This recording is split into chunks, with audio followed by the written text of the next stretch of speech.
चंडीगढ़ की सेक्टर 20 में जामा मस्जिद में मौजूद हैं।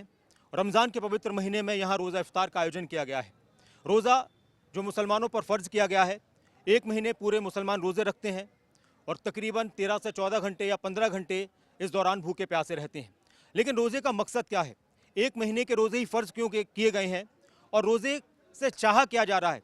रोज़ा समाज में क्या संदेश देता है? इस्लाम में रोज़े की क्या अहमियत है? इस पर बात करने के लिए हमारे साथ इमाम साहब मौजूद हैं। इमाम साहब, पवित्र महीना है, बहुत बहुत मुबारकबाद आपको। और एक बड़ा आयोजन आज यहाँ पर आपने किया है रोज़ा इफ्तार का। आखिर रोज़े का मकसद क्या है? एक महीने के रोज़े फ़र्ज़ क्यों किए गए? अस्सलामु अलैकुम वरहमतुल्लाहि वबरकातुहू। बिस्मिल्लाहिर्रहमानिर्रहीम। हज़रात, ये रमज़ान मुबारक का महीना है और अल्लाह तबारक व तआला ने हर मिल्लत और हर कौम को रोज़े दिए हैं। हज़रत आदम से लेकर और जनाब रसूलुल्लाह सल्लल्लाहु अलैहि वसल्लम तक जितने पैगंबर आए हैं, हर पैगंबर के उम्मतियों को रोज़ा दिया गया है। यहूद भी रोज़ा रखते हैं, नसारा भी रखते हैं। हमारे बिरादरान वतन, हमारे हिंदू भाई जो है अपने व्रत रखते हैं। तो रोज़े का मकसद है ताकि हमारे अंदर ईश्वर का डर पैदा हो जाए। आदमी के अंदर जब तक किसी का डर नहीं रहता, आदमी आज़ाद रहता है, जो चाहे करता रहता है। कि रोज़े में चाहता है अल्लाह तबारक तआला के मेरे तमाम बंदे आपस में प्यार से मोहब्बत से रहें। और रोज़ा इफ्तार जो होता है शाम को, उसमें यह कि जो आदमी किसी रोज़ेदार का रोज़ा इफ्तार कराता है तो जितना सवाब रोज़ेदार को मिलता है उतना ही सवाब रोज़ा इफ्तार कराने वाले को मिलता है। और ये महीना जो है सब्र करने का महीना है। हम एक दूसरे को बर्दाश्त करना सीखें और एक दूसरे की बुराइयां करना छोड़ें।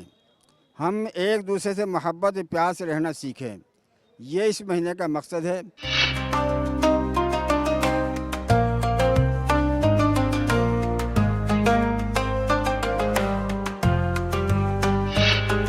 रोज़ा हम अल्लाह की रज़ा के लिए काम करते हैं और जो लोग हमारे से जुड़े हुए हैं या जो भी हैं उनको उनके साथ बैठ के इफ्तियार करते हैं, जिससे कि सब एक लगें, एक ही दस्तरखान पे बैठ के इफ्तियार करते हैं। इकट्ठे बैठ के रोज़ा खोलने का ज़्यादा सवाब है। जितना रोज़ा रखने का सवाब है उतना ही रोज़ा खुलवाने का सवाब है जी। क्या संदेश देता है रमज़ान का महीना? प्यार का संदेश देता है जी। सभी भाइयों में आपस में प्यार होता है और सभी इकट्ठे रोज़ा रखते हैं, इकट्ठे इफ्तियार करते हैं, इकट्ठे नमाज़ें पढ़ते हैं और कौम के लिए भी सब दुआएं करते हैं, पूरे देश के लिए दुआएं करते हैं। वैसे भी शरीर के बहुत फ़ायदे हैं इसमें, बहुत सारी बीमारियां दूर होती है जब आदमी खाली पेट रहता है सारा दिन। वैसे भी साइंस के हिसाब से ना, जो एक महीना खाली पेट रहेगा तो उसके अंदर बहुत सारी बीमारियां ख़त्म हो जाती है। बहुत बड़ी बड़ी बीमारियों का इलाज भी है इसके अंदर। और एक भूख का एहसास भी होता है, गुर्बत का भी एहसास होता है कि एक गरीब आदमी बेचारा जो भूखा रहता है उसका भी एहसास आदमी को होता है।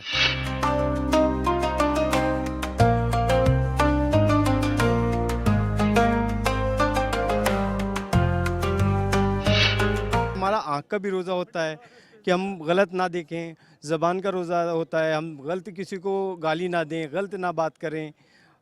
हमारा हाथ का रोज़ा होता है, हर चीज़ का, हर एक आज़ा का रोज़ा होता है। ये नहीं है कि हमने भूखे रह लिए और हमारा रोज़ा मुकम्मल हो गया, नहीं। हमने हर चीज़ इसमें तकवा अख्तियार करना है। हमने अल्लाह के हुक्म, जो अल्लाह ने हमें हुक्म दिया है उसके मुताबिक, वैसे तो हमेशा वैसे ही जीना चाहिए, मगर ये एक अहम महीना होता है।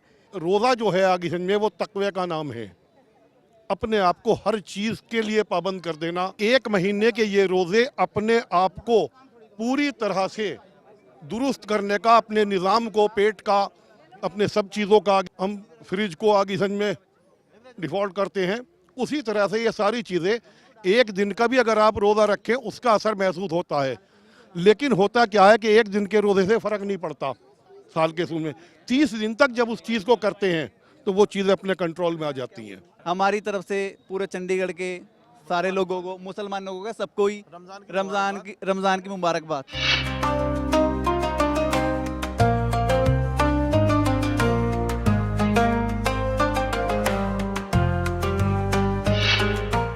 इस्लाम में रोज़े की बहुत अहमियत है। रमज़ान का ये पवित्र महीना मुसलमानों के लिए एक महीने के रोज़े फ़र्ज़ किए गए हैं और इस रोज़े का मकसद, रमज़ान के महीने का मकसद है कि एक महीने तक इस तरह की प्रैक्टिस कराई जाए कि आप भूखे प्यासे रहकर किस तरह का एहसास करते हैं और दिमाग में ये बात आए कि जो लोग ठीक से खा नहीं पाते, जो लोग ठीक से पी नहीं पाते, तो उनके सामने किस तरह की परेशानियां होती हैं। लेकिन रोज़े का मकसद सिर्फ भूखे और प्यासे रहना नहीं है, बल्कि रोज़े को लेकर कहा जाता है कि रोज़ा आपके हाथ का भी है, आपकी आँख का भी है, आपके कान का भी है। यानी हाथों से कोई गलत काम न किया जाए, कानों से कोई गलत बात न सुनी जाए और ज़ुबान से कोई गलत बात न बोली जाए। रोज़े का मकसद ये है कि अपनी ज़िंदगी को रब के मुताबिक गुजारा जाए, ईश्वर के मुताबिक गुजारा जाए। जो हुक्म, जो फरमान ईश्वर के हैं उस हिसाब से लोगों की मदद की जाए। साथ में 1 महीने प्रैक्टिस इस तरह की कराई जाती है कि आपकी हर साल की ज़िंदगी, आपकी पूरी ज़िंदगी उसी तरह की गुजरे कि आपके अंदर लोगों की खैर ख्वाही हो, लोगों की मदद का जज्बा हो, बुरी बातों से हमें बचना है और अच्छे कामों को हमेशा करना है। रोज़ेदार दस्तरखान पर बैठे हुए हैं, लेकिन सभी इस बात का इंतज़ार कर रहे हैं कि जब हुक्म होगा खुदा का तभी उनके ज़ुबान पर, उनके मुंह में एक लुकमा जाएगा या वो एक घूंट पानी पी सकते हैं, वरना इससे पहले सब कुछ रखा हो रहता है। सारी चीज़ें रोज़ेदार के सामने रखी होती हैं, लेकिन वो इंतज़ार इस बात का करता है कि जैसे ही वक्त होगा उसके बाद ही रोज़ा इफ्तार किया जाएगा।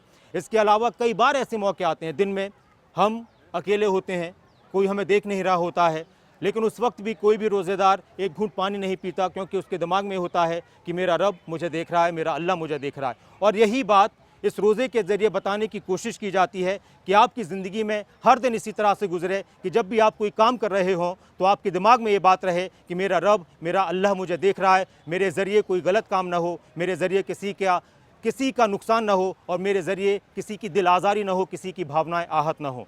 तो आज हम चंडीगढ़ के सेक्टर 20 में मौजूद हैं, जामा मस्जिद है, और इस वक्त एक खूबसूरत नज़ारा आप इस वक्त देख रहे हैं रमज़ान के महीने का। सैकड़ों रोज़ेदार, हज़ारों रोज़ेदार यहाँ मौजूद हैं और सभी दिन भर रोज़ा रख कर अब इंतज़ार कर रहे हैं रोज़ा खुलने का, और उसके बाद फिर नमाज होगी और नमाज में देश के लिए, दुनिया के लिए, अपने परिवार के लिए, अपने लिए सभी दुआएं करेंगे कि हर तरफ खुशहाली हो, हर तरफ अमन और चैन हो।